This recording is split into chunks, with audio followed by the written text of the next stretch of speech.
8:05 tonight is the night. 12 hours from now, the debate will be on the air right here on KCMO 95.7 FM. And here is one of the big questions that I've been thinking about over the last 24 hours.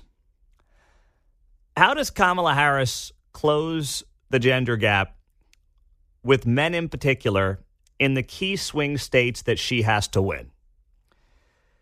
Because all the polling shows there is a massive gender gap. Women are favoring Kamala Harris across the country by double digits, but men are favoring Donald Trump by a very wide margin, a larger margin across the board. And by the way, it's impacting the swing states even more. You know, it's amazing to me that the Harris team thought that, gosh, all right, fine, we're struggling with men. And Joe Biden was struggling with men as well. And struggling with men in Pennsylvania and Wisconsin and Michigan in particular. So what do? Who are we going to go for? Who's our guy? Right? We got to get a little macho on here. It was bad enough when Joe was at the top of the ticket. Now you put Kamala at the top of the ticket, who's all about the feels and joy and abortion. It's like, okay, we need a dude's dude to balance this out. And they come up with Tim freaking Walz. I mean, are you kidding me? Tim Walz is like what the MSNBC newsroom thinks is a man's man, thinks is a dude's dude. You know, well, he was like a football coach, right? So, like, obviously, guys like football, right? So, like, yeah, that's a man's man right there, Tim Walz. Have you seen the guy wave to a crowd? He's just thank you, Mark. Mark's doing his best Tim Walz impression. Yeah, sorry. He couldn't help himself. The audience can't see that. But. Yeah, no, that was a very good Tim Walz impression, Mark. If we weren't on radio, that would have been outstanding. Now we need a YouTube stream just to have Mark doing his Tim Walz wave. That was brilliant. Yep. Somewhat less refined than the British royal wave, right? Yes. The guy is just an odd duck, man. Just a strange cat. Making a dog-cat reference to Springfield, Ohio, by the way. Nebraska cornball. Yeah, he really is. Yeah, looks like the guy that just made the half-court shot or something. Yes, exactly right. That's exactly what he looks like and how he comes across. It just doesn't connect. So a part of me is like, okay, they know where they're struggling. But then again, if you were in on the decision-making process and you think that Tim Walz and Doug Emhoff we're going to be some big draw amongst dudes, then you're probably not the person who should be advising Kamala Harris on how to be more appealing to guys. All right? Like, you already screwed that one up. And the polling is very clear. She is facing a huge challenge in winning over male voters and is losing men by a bigger margin than she's winning women in key states like Pennsylvania, Nevada, and North Carolina. Now, the gender gap's nothing new. But when you look at the numbers here, it is really stark. Hillary Clinton lost male voters to Trump by 11 points in 2016. She won female voters by 13 points, 51-41. Now, I know this gets a little in the weeds and a little hairy because we don't even know what a man and a woman is anymore, but somehow we figure it out when it comes to polling. Amazing. It is quite amazing how, that suddenly comes around. But now, new polling suggests that Trump is leading Harris among male voters in Pennsylvania by 15 points. But Harris is leading Trump with female voters by only 11. So she's got to close that gap. So what does she do tonight? Well, if she thinks that she's going to win over male voters by dragging Trump into the gutter and trying to have a gotcha thing with Donald Trump, it's not going to work.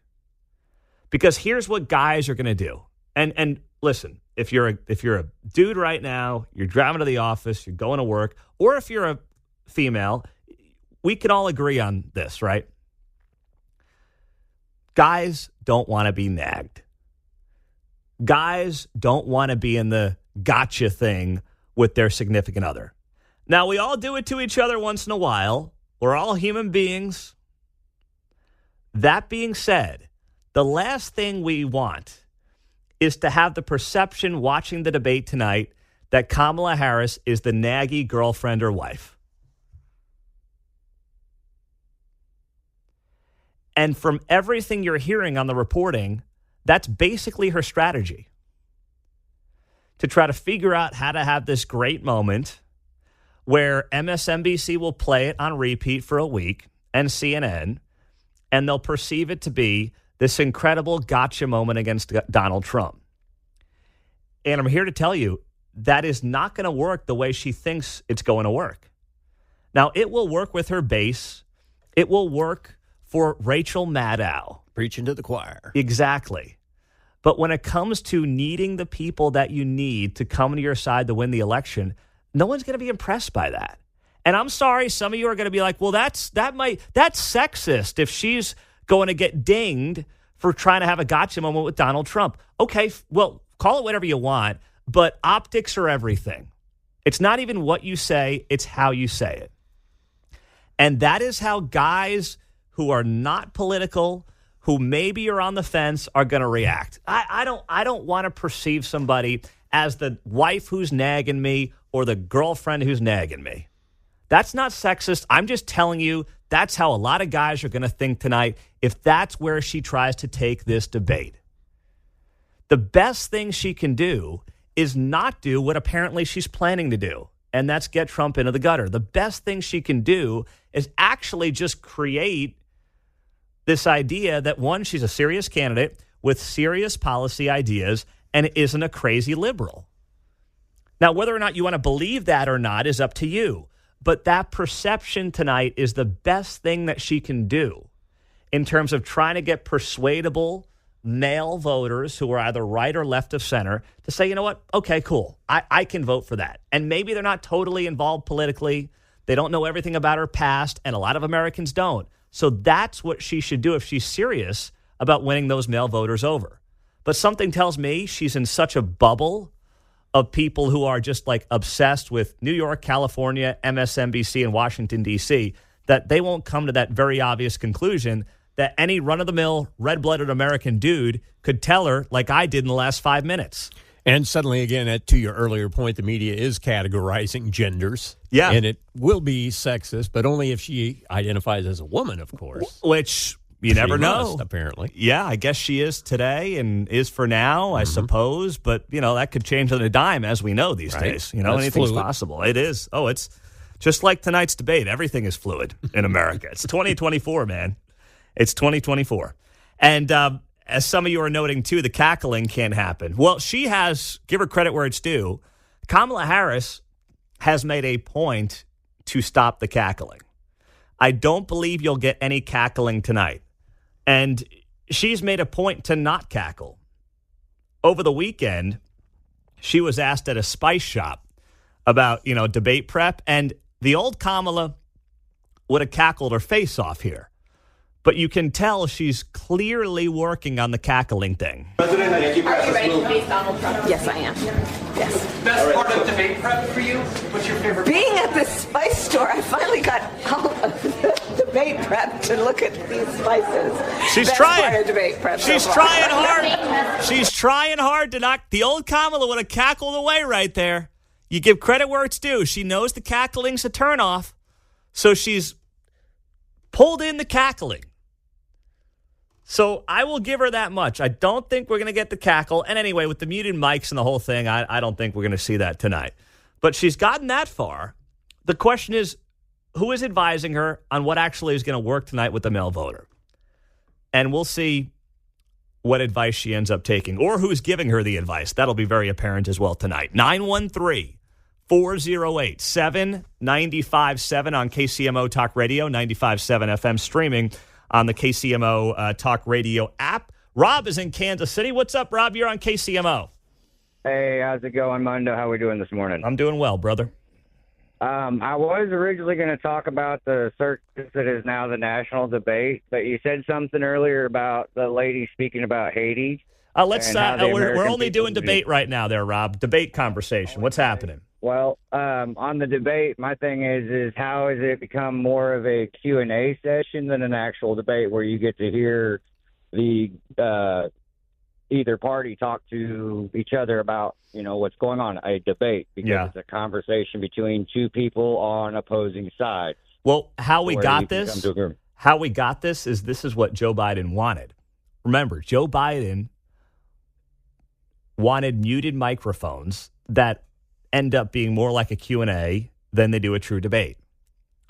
Little did he know this would backfire on him.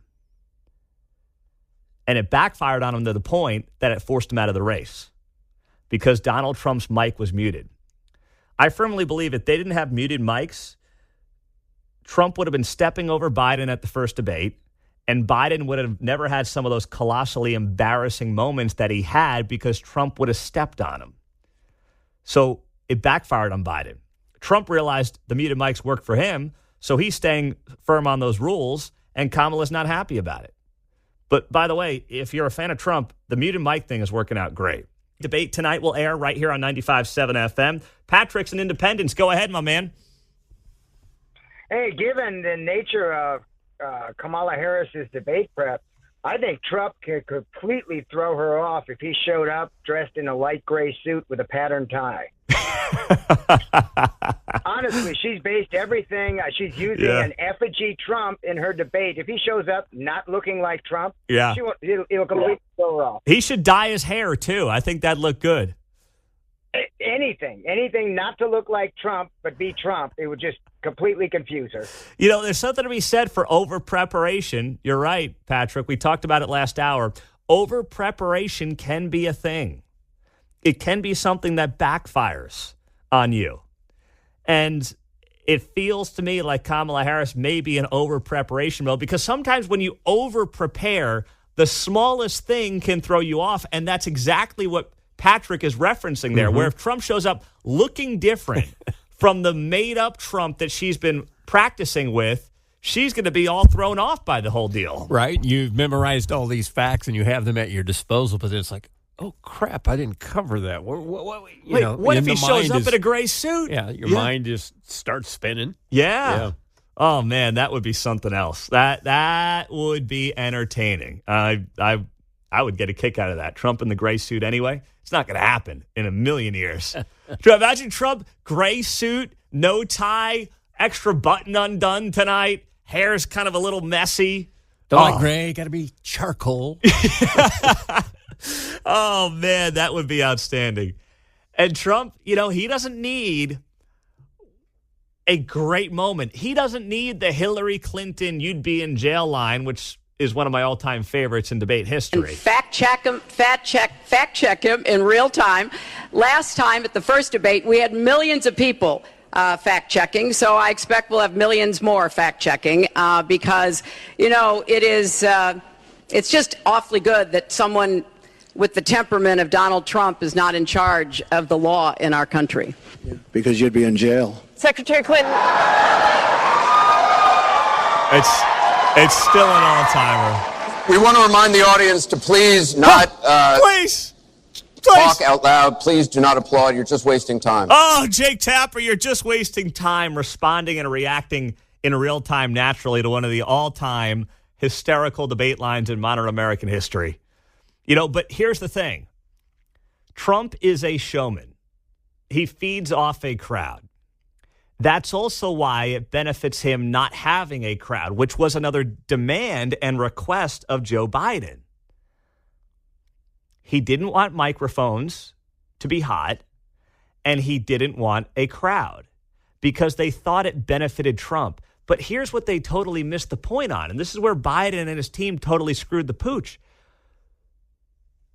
While that stuff's funny, that was not going to get Donald Trump elected in 2024. What happened in 2020 is Trump, especially in that first debate against Chris Wallace, was so off the rails, was so wound up that he wasn't just a bull in the china shop.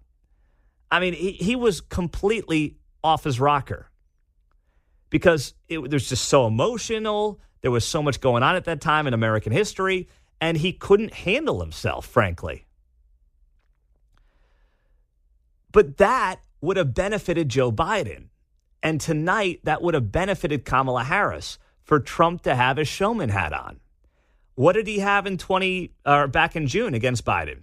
He had no audience, which I know you've got 70 million people watching, but there's something to be said for having a live audience.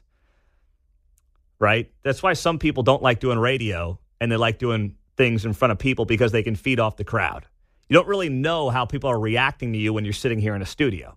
Some people need that. Some people don't care. But Trump likes that.